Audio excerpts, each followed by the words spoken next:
Kuya Jim, salamat po sa mga videos mo. Kuya Jim, may tatanong lang po ako. Nagkaroon po ako ng takot sa pagkain. Pero ngayon po, nakakain ko na ang mga iniwasan ko noon. Pero di naman po sobra kinakain ko. May agam-agam pa rin sa isip ko. Pero di na po pinapansin basta kakain lang po ako. Nilagay ko po sa isip ko na pag patuloy akong matatakot, lalo akong matatakotin.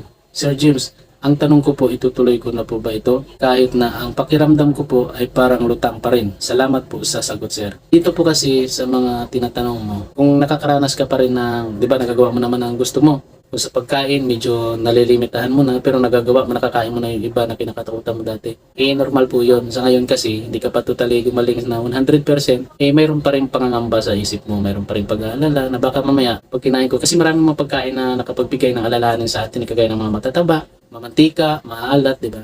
Ganun po yun. Normal po yun na medyo may may pangamba. So, tama naman po itong